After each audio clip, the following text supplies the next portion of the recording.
Memiliki nama lengkap Al-Ustaz M. Fuad Abdul Wafi atau yang kita kenal dengan Gus Wafi. Kurang lebih 28 tahun yang lalu. Masih muda beliau. Alhamdulillah telah hadir di tengah-tengah kita, yang beralamat di Pondok Pesantren Sidogiri, Probolinggo, Jawa Timur, dan memiliki 1 orang istri, 2 putra.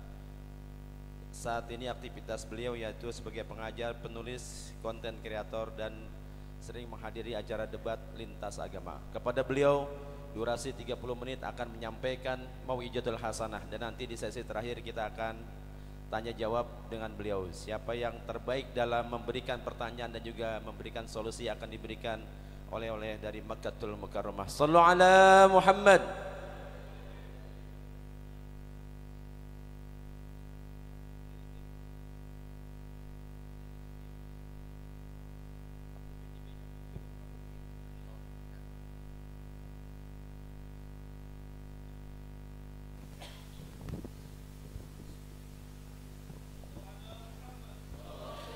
Bismillahirrahmanirrahim. Assalamualaikum warahmatullahi ta'ala wabarakatuh.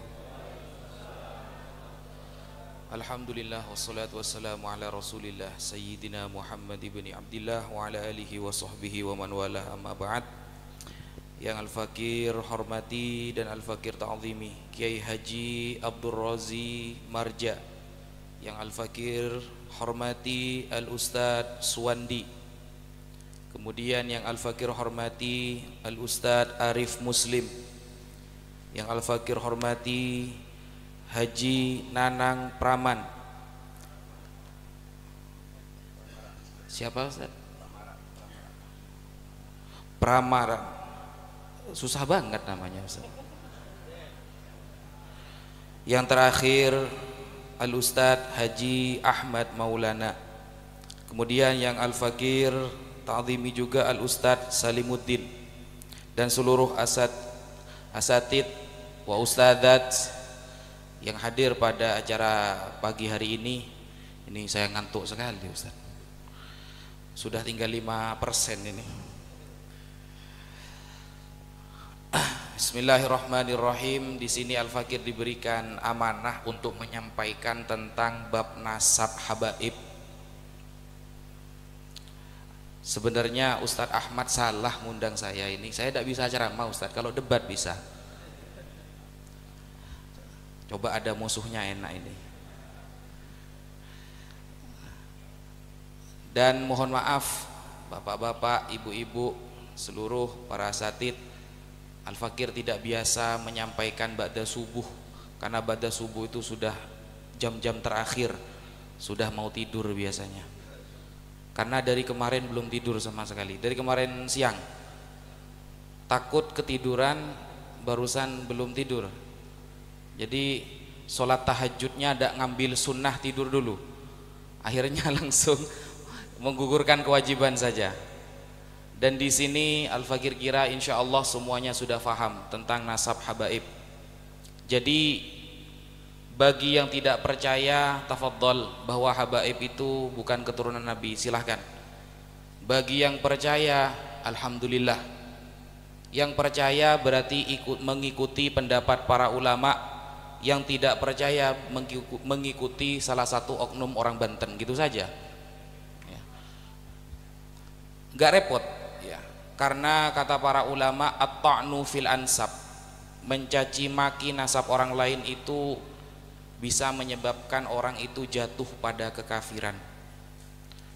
Al-Imam Al-Munawi dalam kitab Faidul Qadir menerangkan, maksudnya mencaci nasab orang lain yang menyebabkan kafir itu binahwil qadah fi nasabiman thabata fi zahiri syar'i. Berani mencaci maki nasab orang lain yang secara zahir nasabnya sudah ditetapkan oleh syariat. Kalau ini dilanggar bisa kafir. Percaya monggo, tidak percaya monggo. Kalau jenengan seumpama menemukan oknum habaib yang ilmunya kurang, yang akhlaknya kurang, tegur Pak. Jangan takut, tegur. Kalau ada habaib itu berupa sesosok orang yang soleh, yang alim, ikuti. Kalau gak alim, gak soleh, gak usah diikuti, gak usah repot-repot gitu. Nanti tidak dapat syafaat. Rasulullah itu tahu, Pak. Syafaati lil kabair min ummati. Syafaatku untuk pendosa besar dari kalangan umatku. Allah lebih tahu.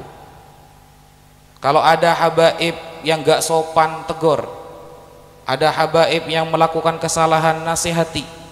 Tapi kalau ada yang soleh, maka wajib diikuti. Begitu saja sebenarnya, simple. Nah, kenapa kita kok wajib meyakini bahwa habaib ini keturunan Nabi?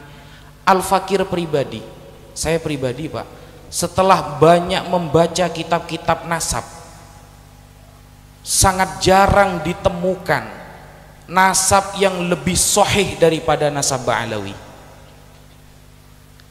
Saya ulangi, setelah Al-Fakir membaca kitab-kitab nasab dari Umdatul Thalib, Al-Mu'aqibun, Ibnu Taqtaqi dan lain sebagainya,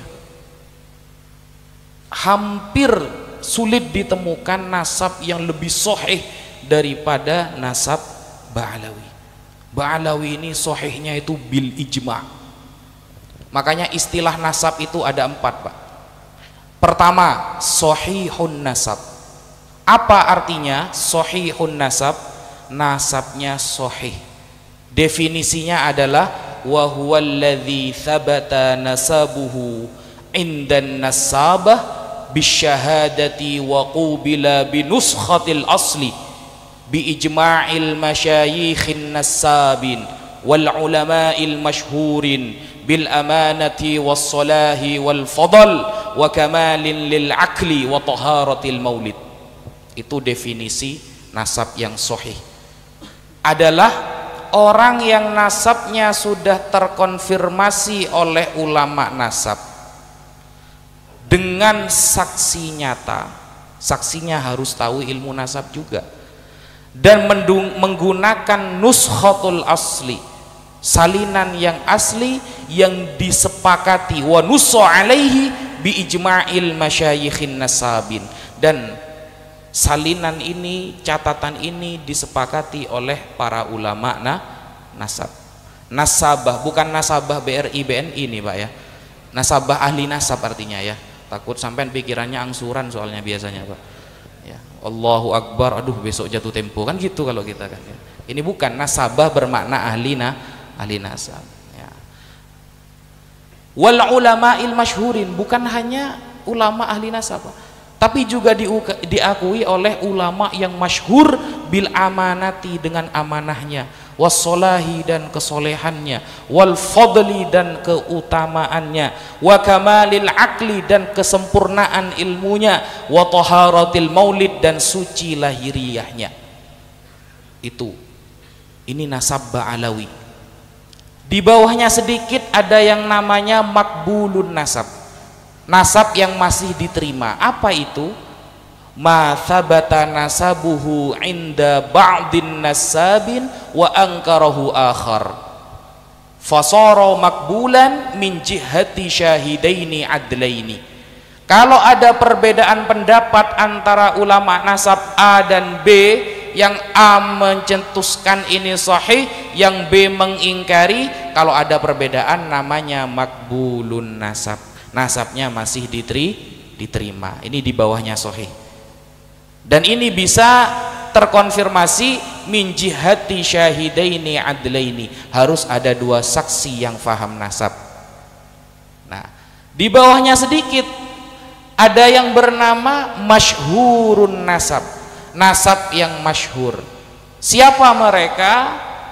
Yaitu manishtahara bisiyadati walam yu'raf nasabuhu, orang yang masyhur sudah dikatakan sayyid tetapi nasabnya tidak diketahui.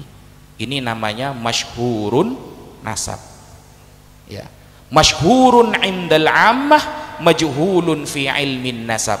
Secara masyarakat mengakui kesayyidannya, tapi di dalam kenasabannya masih belum diketahui. Bawahnya sedikit, paling bawah namanya mardudun nasab.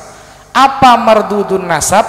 Manidda'a ila qabilah walam yakun minhum thumma alimu tilkal qabilah bibutlanih thumma mana'uhu an da'wahu fasara hukmuhu indan nasabah annahu mardudun nasab. Ada orang ngaku-ngaku sayyid dari jalur Jilani contohnya.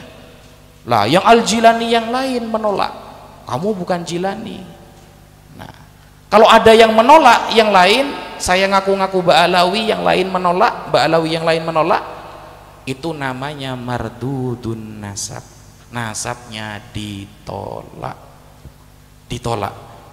Nah, dari keempat-empatnya nasab Ba'alawi ini adalah sahihun nasab, karena tidak akan pernah ditemukan satu saja ulama ahli nasab internasional yang kitabnya dikaji di seluruh dunia yang membatalkan nasab Ba'alawi. Tidak akan ketemu sampai Dajjal keluar 2 kali, saudara. Tidak akan ada itu. Saya tunggu sampai Dajjal keluar 2 kali. Tidak ada itu. Nah, kalau mau jadi begini, ada beberapa contoh-contoh orang-orang dulu itu yang ngaku-ngaku sebagai sayyid.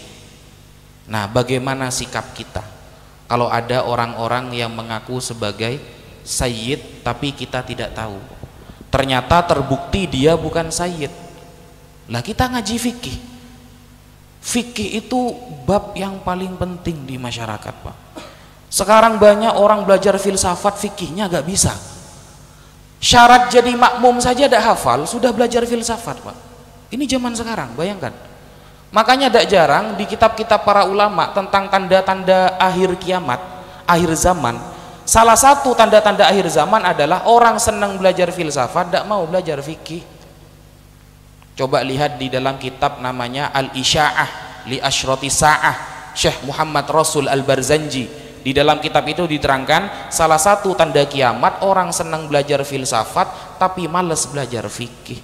Sholat najis dan nikah jual beli dan lain sebagainya, itu kan fikih. Nasab ini bab fikih, murni bab fikih yang kaitannya nanti dengan sejarah. Maka kita harus ngaji fikih, bukan dokter hewan yang dipakai. Soalnya orang-orang yang membatalkan nasab Ba'alawi pakai pendapatnya dokter hewan, Mbak. Jadi bisanya cuma berkicau, bukan berdalil. Orang-orang yang membatalkan nasab Ba'alawi pakainya dokter arsitek, Pak. Kita yang dibahas kitab, dia jawabnya pakai semen 3 roda. Gak nyambung memang, ya, gak nyambung. Nah, karena ini kajian fikih, maka siapa yang menjadi al-faqih? Yaitu al-Imam Ibnu Hajar Al-Haytami. Kalau kita sering ikut bahsul masail namanya, Pak, ya, di pondok itu membahas suatu masalah, itu kalau kita dengar namanya Imam Ibnu Hajar Al-Haytami, kita itu sebagai santri taslim, Pak, percaya. Kenapa? Gelar beliau adalah al-faqih, yang ahli fikih di dalam mazhab Syafi'i. Nah, sekarang Imam Ibnu Hajarnya diragukan ilmunya, Pak. Ini bukan basul masail, nyari masalah beneran ini. Ya. Dulu di pesantren kalau sudah saya dengar qalan Nawawi fil Majmu', Imam Nawawi berkata dalam kitab Al-Majmu', saya akan mengatakan salimna, saya taslim, selesai. Imam Nawawi, Pak. Sekarang Imam Nawawinya yang dikritik, Pak. Ikan ruwet kan ya. Bisa jadi Imam Ibnu Hajar tidak teliti tentang nasab. Kalau Imam Ibnu Hajar aja bisa jadi, apalagi dia, gitu loh. Bayangkan, ketika Imam Ibnu Hajar menulis qala as-sayyid Abu Bakar al-Idrus al-Adni, nah, secara jelas dalam kitab sahabatnya itu Abu Bakar al-Idrus. Al-Idrus ini marga Ba'alawi. Wow, bisa jadi Imam Ibnu Hajar ini orangnya kurang teliti karena beliau lebih fokus ke masalah sholat, tidak fokus masalah nasab. Kalau Imam Ibnu Hajar saja tidak fokus, apalagi dia, Pak. Ini Ibnu Hajar beneran yang mengkritik ini, anaknya batu ini berarti, ya. Ini ulama tingkat nasional sekarang sudah mulai dikritik, Pak, gitu. Makanya betul kata Rasulullah itu bahwa salah satu tanda kiamat itu hilangnya ilmu, dan hilangnya ilmu dengan wafatnya para ulama.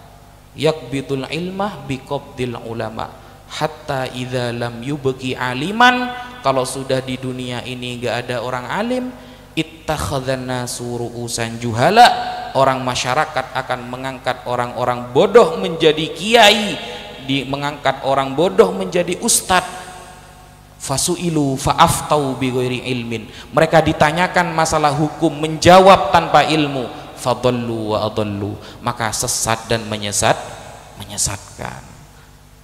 Makanya Al-Imam Al-Ghazali punya kitab namanya Ayyuhal Walad. Beliau itu menerangkan ada 3 penyakit yang gak ada obatnya, Pak.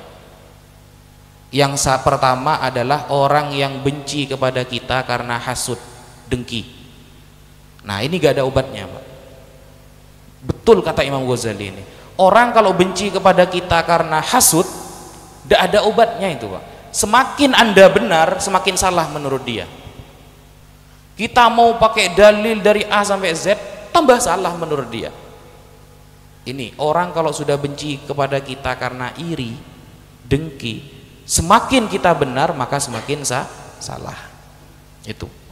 Yang kedua apa? Ahmak, kata Imam Ghazali. Ahmak ini gak ada obatnya, kata Imam Ghazali. Syekh Hasan Hitu, madhab Syafi'i, mengatakan berbeda antara jahil dan ahmak. Al jahil yata'allam wal ahmak yunakishu bil batil. Kalau orang jahil, bodoh, dia mau belajar. Kalau ahmak, dungu, dia akan selalu membela kebatilan. Itu perbedaannya. Ghazali baru belajar sudah mengkritik ulama yang kelas kakap. Itu ahmak, Pak. Gak ada obatnya itu. Cuma hidayah obatnya itu, Pak. Cuma hidayah. Mau disampaikan pendapat ulama ada, diterima. Ya, jadi kalau memang punya masalah dengan para habaib, oknum-oknum para habaib, selesaikan dengan oknum tersebut. Bukan malah menyerang nasabnya habaib, semuanya batal. Andaikan seluruh ulama di dunia mengakui nasab habaib, saya tetap membatalkan. Ibnu Sarman ini kata saya. Ya. Seluruh umat dunia. Saya ingat waktu baca Sulam Taufik itu ya. Tahu kitab Sulam Taufik, Pak? Kecil, Pak, gitu. Di dalam kitab itu kan dikatakan bahwa nanti di akhir zaman banyak orang murtad gara-gara perkataannya, dia tidak sadar kalau dirinya murtad gara-gara perkataannya itu. Termasuk contoh perkataan yang membuat murtad kalau di Sulam Taufik itu ya. Contoh, kita mengatakan begini. Andaikan Allah mengubah arah kiblat ke utara, saya tidak akan taat, tetap ke arah barat. Nah, itu murtad itu. Coba baca di Sulam Taufik itu, Pak. Andaikan Allah takdirkan besok kiblat diubah ke arah sana, saya tidak akan ikut, saya tetap ke barat. Nah, itu tidak boleh seperti itu, Pak. Kan mirip-mirip sama yang tadi kan. Andaikan seluruh ulama di dunia mengsohihkan, maka saya tetap membatalkan. Ya urusan lo lah, ya terserah lah gitu. Tapi ya gak apa-apa sih. Maksudnya kita ini sedang melawan orang-orang yang hebat, Pak. Gurunya saja mainnya malaikat yang dimarahi itu, Pak. Saya dah habis pikir, saya itu menyesal saya nantang debat dulu. Kenapa? Saya gak tahu kalau gurunya ternyata mainnya itu sama malaikat, Pak. Tahu gitu saya gak nantang debat saya dulu. Bayangkan ketika debat yang dipanggil malaikat Israel, selesai, Pak. Bukan debat, tahlilan, Pak. Ya. Giliran ndak hujan yang dimarahi malaikat Mungkar Nakir, Pak. Apa kaitannya gitu loh? Mungkar Nakir kan tugasnya di kuburan, bukan masalah hujan kan? Kalau ada acara terus hujan, yang saya marahi, yang saya kejar Mungkar Nakir. Yang Mungkar Nakir mungkin jawab, Pak, masalah gue apa guys, kan gitu. Ya, gak nyambung. Mungkar Nakir setahu kita kan tugasnya di kuburan kan, bukan masalah hujan. Wajar kalau gurunya yang dilawan malaikat, muridnya yang dilawan ulama, sanadnya sambung itu, Pak. Nyambung gitu. Tidak akan bisa. Kalau sudah seperti itu mau diajak Basul Masail itu membahas sebuah masalah fikih ketika para ulama sudah mengatakan A, B, C, kemudian kita mengilhakkan contohnya, selesai masalahnya. Bukan ulamanya yang dikritik, bukan. Jadi ini sudah fitnah akhir zaman, sama dengan pondok pesantren Pak, pondok pesantren Lirboyo seumpama ada satu santri Lirboyo yang melanggar syariat, apakah pesantren Lirboyo salah semua? Kan tidak Pak. Ada jamaah Masjid Al-Mukhlisin, ada satu yang pernah melanggar syariat, apakah semua jamaah di sini berarti ahli maksiat? Kan tidak. Kalau ada satu dua oknum habib yang mungkin kurang belajar sehingga pendapatnya sering salah, apakah berarti seluruh habaib di dunia salah? Kan tidak gitu konsepnya Pak, gitu. Dan memang harus kita akui, sebagian habaib yang ceramah banyak yang ngawur itu, iya memang. Tidak akan saya bela kalau ngawur. Siapa yang mau bela kalau ngawur Pak? Gitu. Yang salah secara fikih banyak, yang mudah-mudah biasanya. Mungkin jadwal ceramahnya lebih banyak daripada jadwal belajarnya gitu. Sehingga hukum itu bahaya loh Pak. Bahaya. Saya beberapa kali menjawab tidak tahu kalau ditanyakan itu. Bukan apa Pak, takut saya. Suatu saat sahabat Abu Tamim Ad-Dari meminta izin kepada Sayyiduna Umar bin Al-Khattab untuk ceramah di mimbar. Apa kata sahabat Tamim Ad-Dari? Ittaqu zallatal alim. Takutlah kepada kesalahan orang alim. Kalau orang alim salah jawab, hukum A halal ternyata dijawab haram, terus orang-orang menjadikan itu dalil, yang dapat malah pahala dosa jariyah. Man sanna fil islami sunnatan sayyi'atan kana alaihi wizruha wa wizru man amila biha min ba'di min ghairi ayyan qusamin auzarihim syai', rawahu Muslim. Ya, saya dapat dosa, orang-orang yang mengikuti pendapat saya ditransfer juga dosanya terus sampai hari kiamat selama dia berkeyakinan jawaban saya ini adalah benar. Itu ittaqu zallatal alim. Takutlah kepada kesalahan orang alim. Tidak usah malu ketika ditanyakan jawab gak tahu. Kenapa? Imam Malik saja diberikan beberapa pertanyaan, beliau mengatakan ana mutahayyiun bidzalika, aku masih persiapan dengan pertanyaan itu. Tidak langsung dijawab, tidak apa-apa. Justru kata Imam Syafi'i kan ketika semua pertanyaan dijawab cetat, itu bahaya itu. Kalau terproses bahaya gitu. Ditanyakan masalah hukum seumpama ini biasanya kurban di hari raya kurban, pendapat ini ada, saya tidak usah menyebutkan namanya. Ini pendapatnya ini cukup fatal salahnya. Kenapa? Menyalahi kesepakatan para ulama. Ada salah satu ustadz yang mengatakan begini, satu kambing sah berkurban untuk satu keluarga, itu bahaya loh pendapat itu. Ada ustadz yang terkenal ustadznya, satu kambing itu bisa sah kurbannya untuk satu keluarga. Cari di YouTube ada itu melanggar 4. Gak ada ulama yang bilang seperti itu Pak. Kalau kambing bisa untuk satu keluarga Pak, yang sapi gak laku Pak, betul nggak? Keprok atuh kan gitu kata Mama Gufron. Kopi paste Pak, dikit-dikit ya.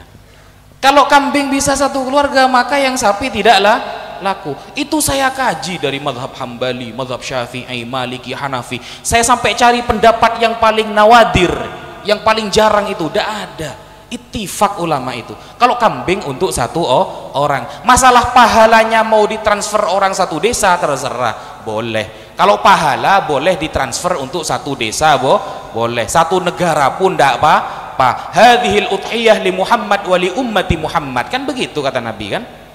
Ini sembelihan ini untuk Nabi, untuk Muhammad dan umat Nabi Muhammad. Maksudnya kata Imam Nawawi dalam kitab Al-Majmu', pahalanya yang ditransfer, bukan kurbannya. Kalau kurban kambing satu untuk satu keluarga, yang sapi gak laku nanti Pak. Kasihan yang jualan sapi itu Pak gitu. Nah, ada ustadz yang berpendapat seperti itu.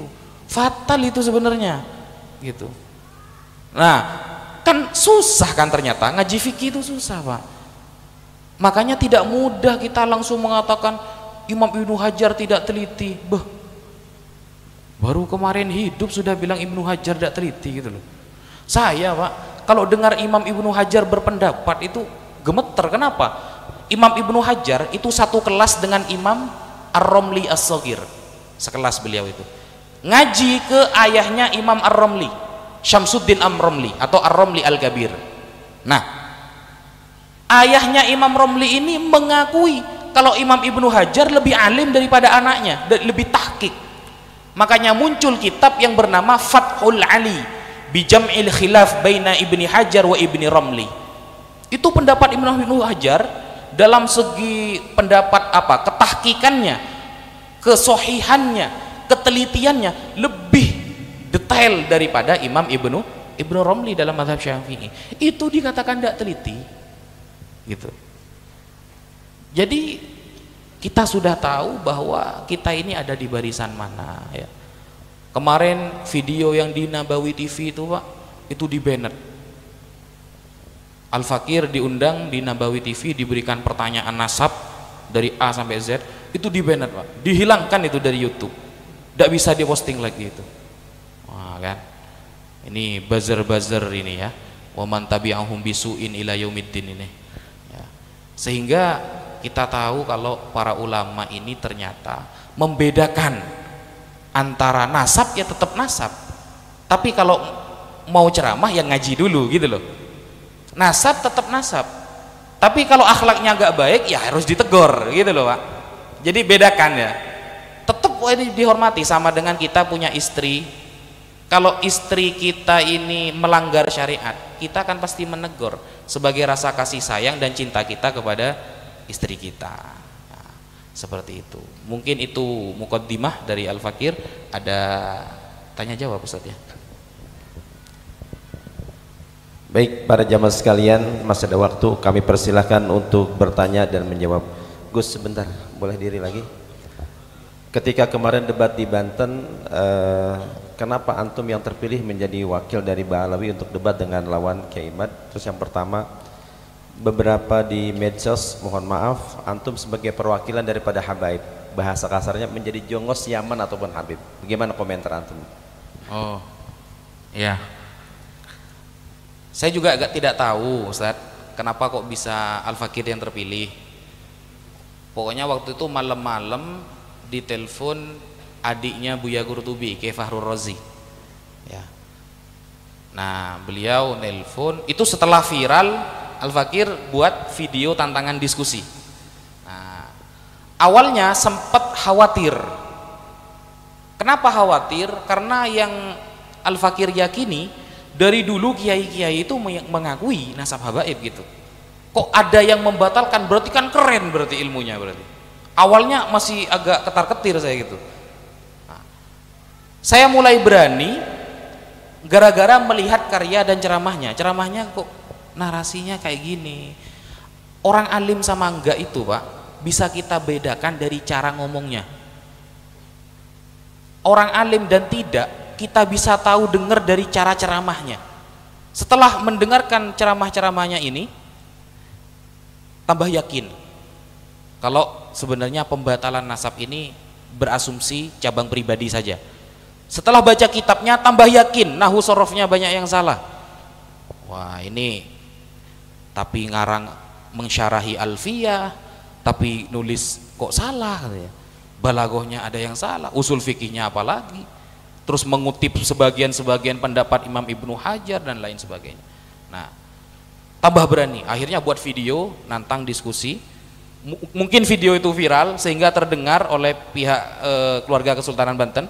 Kiai Fahrul Razi nelpon siap beneran ya, akhirnya disuruh ke sana Ustadz gitu. Masalah saya dipanggil jongos Yaman Ustadz gini,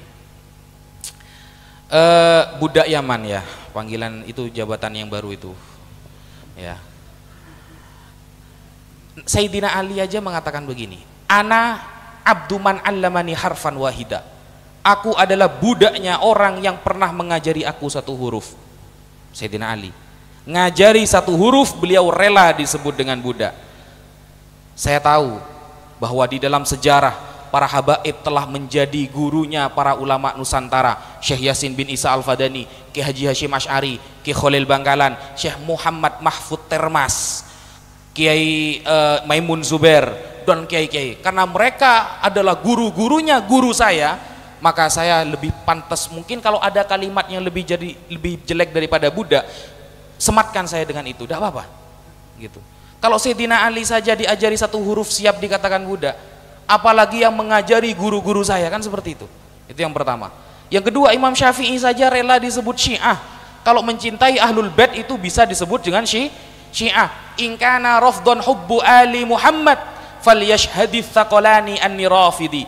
Kalau mencintai Ahlul Bait Nabi disebut dengan Rafidhah Syiah, maka saksikanlah jin dan manusia bahwa saya adalah Syiah, kata Imam Syafi'i. Maka bolehlah untuk saya rubah sedikit nazam ini menjadi in kana abdan hubbu ali Muhammad falyashhadits tsaqalani anni abdi. Kalau mencintai Ahlul Bait Nabi disebut dengan Buddha, maka saksikanlah jin dan manusia bahwa saya adalah Buddha. Begitu saudara.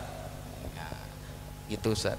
Masya Allah. Ayo silakan kepada para hadirin yang ingin bertanya. Ayo depan Ustaz. Sebutkan nama dan dari masjid musola mana atau nama. Kedua Ustaz Jamswar. Ayo silakan. Assalamualaikum warahmatullahi wabarakatuh. Waalaikumsalam warahmatullahi wabarakatuh. Terima kasih atas waktunya Ustaz. Perkenalkan saya Hidayat dari Musola Nurul Hikmah, Kampung Raden. Kebetulan saya CS-nya Sekjen zaman masih bocah kecil ya. Mohon izin Kiai, bukan mau debat tapi mohon pencerahan terkait nasab, garisnya itu dari bapak ataukah dari ibu, karena sebagian dari masyarakat Indonesia ada yang menggunakan dari ibu, dan kalau kita bicara habaib sampai ke Rasul itu dari Sayyidatuna Fatimah yang jelas-jelas adalah perempuan. Mohon pencerahan, terima kasih. Silakan Ustaz Jamswar. Assalamualaikum warahmatullahi wabarakatuh. Saya Indra Jamswar dari Majelis Al-Buraq, Cikeas Nagrak, ingin bertanya kepada Gus Wafi. Yang ingin saya pertanyakan begini Gus, para habaib sudah lama hadir atau datang ke Indonesia itu udah berpuluh-puluh tahun, dan kenapa baru sekarang nasabnya dipermasalahkan? Itu yang satu. Yang kedua, sikap kita bagaimana kepada orang-orang yang membenci ahli nasab. Itu aja. Assalamualaikum warahmatullahi wabarakatuh. Silakan Gus. Ya, Bismillahirrahmanirrahim. Yang pertama, nasab.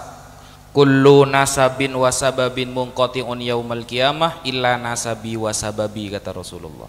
Nasab itu dari jalur laki-laki. Lalu bagaimana keturunan Rasulullah ini kan dari jalur perempuan? Memang ada beberapa perempuan yang dikecualikan dalam syariat. Sayyidah Fatimah, kemudian ibunya Nabi Isa, Maryam. Nah, itu yang dikecualikan dalam syariat ya. Tetapi hakikatnya yang perempuan ya juga cucu Nabi. Hakikatnya ya. Ini kan kita belajar ilmu nasab kan. Ilmu nasab yang kita pelajari. Tapi hakikatnya ya tetaplah saya dengan saya Pak punya cucu laki-laki, cucu perempuan. Yang perempuan ya juga cucu saya gitu. Ya. Tapi secara ilmu syariat, dan ini tradisi ini bukan dari Islam saja, sudah dari tradisi Semitik dulu. Makanya Nabi Yakub alaihi salam punya anak 13. Satu ini perempuan, jarang disebutkan ini, namanya Dinah. Ya, Dinah, satu perempuan. Yang lain laki-laki semua. Ruben, Binyamin, Yusuf, Yehuda, Lewi dan lain sebagainya.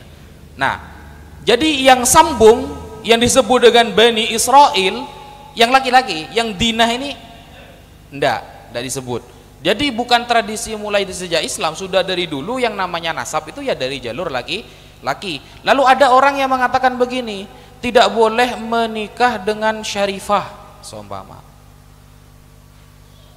Begini. Itu kan kajian fikih sebenarnya. Kalau mau jujur ulama khilaf. Tetapi begini, kenapa Ba'alawi ini dikatakan as-sahhun nasab? Karena Ba'alawi dari dulu ketat memang. Mereka benar-benar menjaga kalau syarifahnya tidak boleh nikah dengan selain yang sama-sama habaib. Itu makanya mereka disebut as-sahhun nasab, benar-benar dijaga keturunannya begitu. Itu salah satu alasannya. Yang kedua, kalau saya pribadi menganggap istri-istri Rasul dan putri-putri Rasulullah dan cucu-cucunya yang perempuan itu saya anggap ummahatul mukminin, ibunya orang-orang beriman. Itu saya. Jenengan punya dalil lain tidak apa-apa. Mereka adalah ummahatul mukminin, ibunya orang-orang beriman. Masa saya harus menikah dengan ibu saya? Kan tidak, kan seperti itu. Nah itu. Tapi kalau secara fikih ya khilaf, secara fikih khilaf. Jadi ada orang, nah sekarang ini orang pembatal nasab ini karena dari jalur ayah jadak ngena, mereka pakai jalur ibu, mau bergaya Nabi Isa semua sekarang. Cuma bedanya mereka agak disalib gitu. Ya. Oh ini bin Utsman itu kakek dari ibunya, yang nomor 4 lagi. Kok bisa ini? Ayahnya sendiri ditanyakan sama Bang Haji Umairama, siapa nama ayahnya? Muter-muter kayak gangsing. Sarman gitu kan cepet kan ya. Sam'un tah gitu. Karena ada 2. Kalau di rapotnya namanya Sam'un, kalau kata tetangganya namanya Sarman. Wah ini kok hasil silang kata saya. Nah, ibunya namanya Aminah di rapotnya. Tapi dilihat di silsilahnya Aminah ternyata nama neneknya. Loh masa ayahnya watik syubhat dengan neneknya kata saya. Nah ini kan gak jelas berarti kan? Gitu loh, gak jelas. Nah, inilah memang golongan nasab-nasab gak jelas ini yang suka membantah nasab yang sudah jelas ini gitu.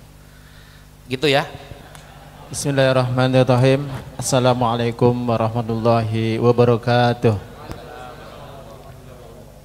Saya Unen Harmidin dari Masjid Al-Huda Abdul Aziz. Saya langsung saja Gus ya.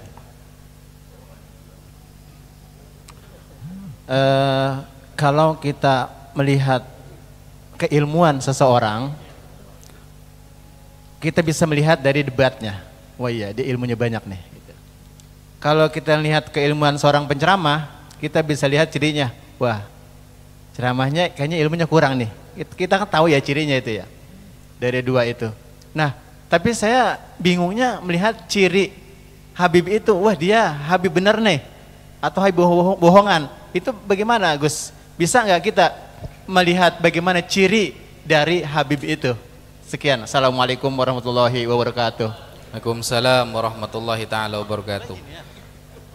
Ya, tidak bisa memang. Apalagi kalau datang ke Pontianak, wajah habaib kayak orang Jawa semua. Rata-rata Al-Qadri lagi kalau di Pontianak itu. Jadi memang harus tanya dulu sih ya, tanya dulu apa Habib apa bukan, marganya apa. Kalau memang iya dan kita curiga karena melakukan keonaran seumpama, laporkan ke Rabithah Alawiyah. Selesai sebenarnya. Pasti akan ditindak tegas itu. Siapapun Habibnya pasti dapat teguran nanti. Dan yang apa namanya itu oknum-oknum para habaib itu yang menjadi kambing hitam, selalu dijadikan kambing hitam oleh pihak-pihak pembatal nasab ini, bukan berarti gak pernah ditegur, sudah berkali-kali ditegur gitu. Tapi memang ada yang mendengarkan teguran itu, ada yang tidak, ada yang taat dan ada yang tidak, seperti itu. Jadi untuk cara membedakannya kita harus paham ilmu nasab. Makanya dulu kalau ada ulama nasab, kemudian ada orang datang, seorang sayyid, orang ahli nasab ini akan bertanya begini, kamu sayyid apa bukan? Kalau dia menjawab sayyid, maka ada beberapa pertanyaan nanti.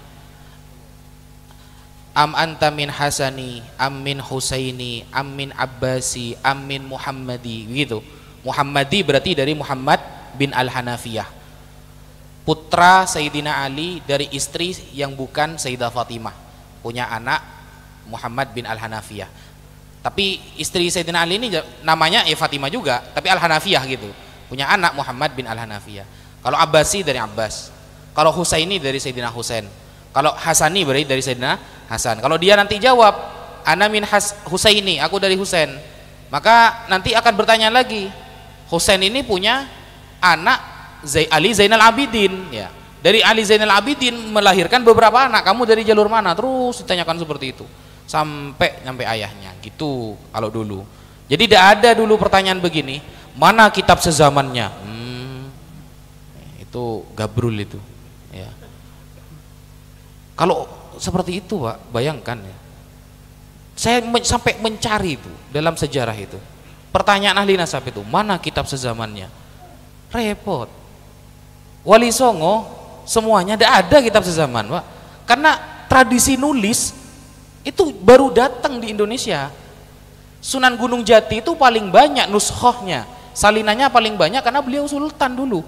Orang Indonesia itu kalau kaya nyari saudara itu mudah, Pak. Kalau miskin jangankan saudara, iblis gak terlalu nyapa itu biasanya. Kalau di Indonesia itu, iya, ya seperti itu, Pak ya. Ya. Mungkin yang lain. Terakhir, pernyataan terakhir. Assalamualaikum warahmatullahi wabarakatuh. Kalau tadi ada yang dari musola mana, Kalau nama saya Haji Awing, saya mantan caleg. Ya, pertanyaannya jadi begini. Durasi.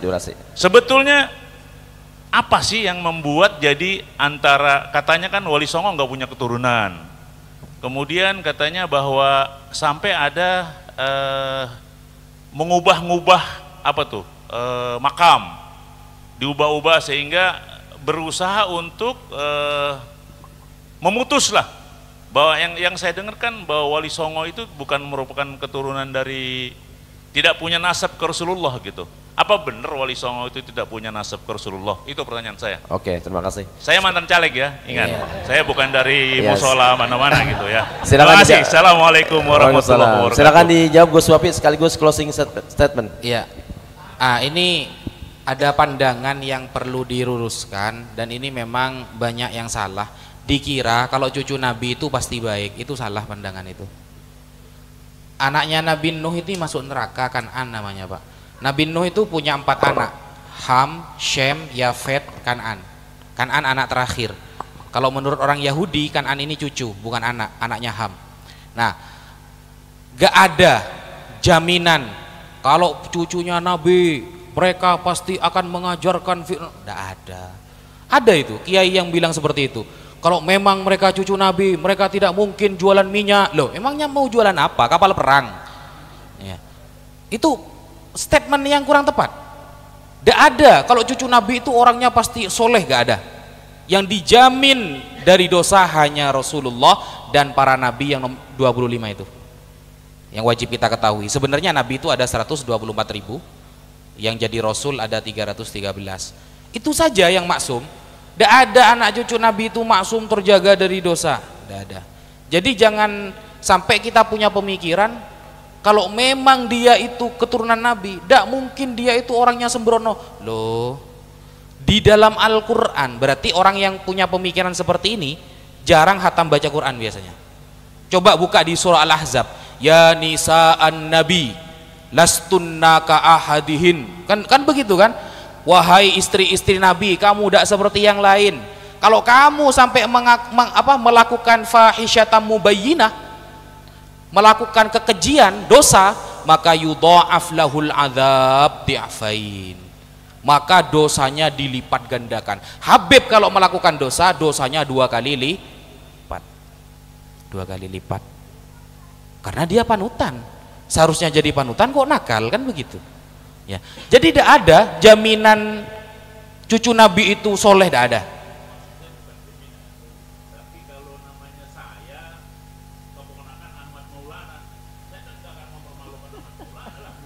Tidak bisa, Pak. Tidak bisa memang. Datang ke tempat kita dengan menyombongkan bahwa dia juri Rasul dengan cara-cara seperti itu. Loh, saya kalau sampai menyebutkan kiai banyak loh yang seperti itu. Yang lebih parah banyak. Gitu. Bahkan di rumah, Pak, saya itu terkenal penentang anaknya kiai. Gus. Saya tuh paling benci kalau ada Gus itu sok-sokan itu. Beneran, Pak. Ada Gus biasanya ya naik king, Pak. Tahu king? Suaranya king ini kan bisa bangunin orang sahur, Pak. Ya. Itu saya benci ketika ada orang bilang begini, oh itu anaknya kiai nanti akan jadi kiai juga itu meskipun nakal. Kata siapa? Mana dalilnya itu? Kalau anaknya kiai nakal nanti jadi kiai juga, itu dari mana dalilnya? Kadang kita difanatikkan sesuatu yang gitu, seperti itu. Ya. Yang menghormati gak salah kan, sudah menghormati kan, kita kan gak salah kan, menghormati soalnya. Tapi mengatakan kalau anaknya kiai nakal nanti akan jadi kiai juga, itu saya tidak setuju. Saya siap debat 3 hari 3 malam itu ya, live seluruh dunia begitu kan, kayak gayanya Isana itu, orang Banten itu ya. Nah, kalau ada Habib contohnya, Habib ini nakal ya, biasanya yang muda ini, biasanya gayanya kayak artis, rokokan, pokoknya kayak orang fasik lah gayanya gitu, tidak menunjukkan pendakwah sama sekali gitu. Lalu mengatakan, "Wuh, ini nanti pasti diampuni, pret," kata saya. Enggak, sejak kapan di pondok pesantren bertahun-tahun tidak pernah diajari seperti itu. Kita cuma menghormati, kalau salah ditegur, "Beb, antum 2 kali lipat beb dosanya beb kalau melakukan salah beb." Jadi kadang kita salah dalil Pak, dalilnya sudah benar tapi yang megang salah. Contoh Pak ya, kita kalau bertamu ada dalil fal yukrim doifahu, betul? Itu dalil pemilik rumah Pak ya, jangan dipegang tamu ya. Kalau dipegang tamu nanti sertifikat rumah diminta juga Pak gitu. Fal yukrim doifahu, hormatilah tamumu, ini dalil pemilik rumah. Kalau dalilnya tamu apa? Ad-doif al mayyit Pak. Tamu itu seperti mayat, maksudnya apapun yang disuguhkan oleh pemilik rumah harus ikhlas. Pemilik rumah punya dalil, muliakanlah tamumu, maka apapun semampunya kita keluarkan agar tamunya senang. Ini kalau dibalik megang dalilnya bahaya ini Pak. Yang tamu pengen makanan banyak, yang punya rumah cuma ngeluarin air tok, padahal di belakang banyak gitu. Sama seperti kasus sekarang, khairukum li ahli min ba'di, kata Rasulullah.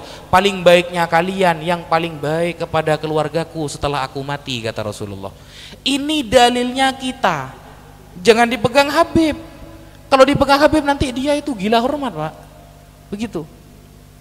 Nah, dalilnya Habib apa? Yang ketat-ketat itu dalilnya Habib, kayak ayat surah Al-Ahzab barusan. Kemudian lau saraqat ibnati Fatimah laqattu yadaha, andaikan Fatimah yang mencuri, aku sendiri yang akan memotong tangannya. Ini dalil yang harus dipegang para habaib agar mereka hati-hati, tidak gila hormat. Tapi gila menghormati itu yang lebih baik. Gila menghormati lebih baik daripada gila hormat. Itu dalilnya habaib yang ketat-ketat ini. Dalil kita itu khairukum li ahli min ba'di, paling baiknya kalian yang baik kepada keluargaku setelah aku mati. Kalau dibalik megangnya, kita megang yang itu, lau sarqat ibnati Fatimah laqattu yadaha, Beb, jangan sok-sokan Beb. Antum kalau salah dipotong juga tangannya Beb. Tengkar akhirnya. Yang Habib minta dihormati loh. Dalilnya salah gitu. Sama-sama benar tapi yang megang salah. Nah ini makanya kenapa para ulama dulu, bayangkan Imam Ahmad bin Hambal Pak, itu beliau hafal 1 juta hadis. Sekarang para pembatal nasab ini Arba'in Nawawi pun dah hafal mereka. Ini Imam Ahmad terkenal hafal 1 juta hadis, pendiri madhab Hambali. Beliau suatu saat sholat di masjid, kelihatan ada sayyid kecil mau keluar dari masjid, beliau tidak berani, mundur. Lalu Habib yang kecil ini bilang, "Ya Syekh, antum duluan yang keluar." Imam Ahmad tidak mau Pak, "Monggo Sayyid, antum dulu." Itu hafal 1 juta hadis Pak, jangan tanya hadis kalau sama beliau, pendiri madhab Hambali. "Monggo Sayyid." Akhirnya Sayyid itu keluar duluan ke pintu. Lalu apa kata Imam Ahmad? Dia adalah ahlul bait Rasulullah, wajib bagi kita menghormati dia. Cerita ini ditulis sahih oleh murid-muridnya Imam Ahmad yang bernama Imam Ibnul Muflih Al-Maqdisi dalam kitabnya Al-Adabus Syar'iyyah wal Minahul Mar'iyah. Bayangkan Imam Ahmad Pak, jangan tanya hadis sama kitab kalau beliau Pak. Kelihatan Sayyid kecil lewat, minggir beliau. Mau nanya dalil kalau sama Imam Ahmad. Ya. Seperti itu. Closing statement dari Al-Fakir, mari kita bersama-sama, khususnya nasihat kepada saya pribadi, kalau ada pengajian kayak tadi di masjid, baca kitab itu, ikut Pak. Rasulullah itu sampai bilang, andaikan kamu tahu pahala ngaji, kamu akan ngesot meskipun ratusan kilo itu. Andaikan pahala ngaji itu ditampakkan, kamu akan ngesot meskipun jaraknya jauh. Makanya kalau ada pengajian kitab, datang. Karena salah satu tanda kiamat adalah hilangnya ilmu di dunia. Makanya ketika Rasulullah keluar dari dalam beliau, keluar dari rumah beliau, ada dua golongan sahabat, satu zikir bersama, satu ngaji bersama.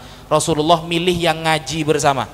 Kata Rasulullah, innama bu'ithtu mu'alliman, aku diutus untuk menjadi seorang pengajar. Maka ayo bersama-sama semangat belajar, ikuti para ulama, karena kata Rasulullah, inna ummati lan tajtami ala dhalalah, umatku udah akan pernah bersepakat kepada kesesatan. Mustahil Islam itu akan sesat 50% gitu, gak? Wa yadullahi alal jamaah, pertolongan Allah ada pada grup yang mayoritas ulama. Mungkin itu dulu yang bisa Al-Fakir sampaikan.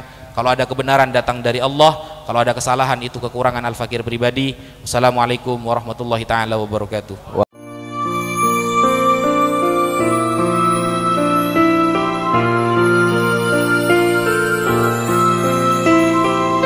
Hamdalah TV.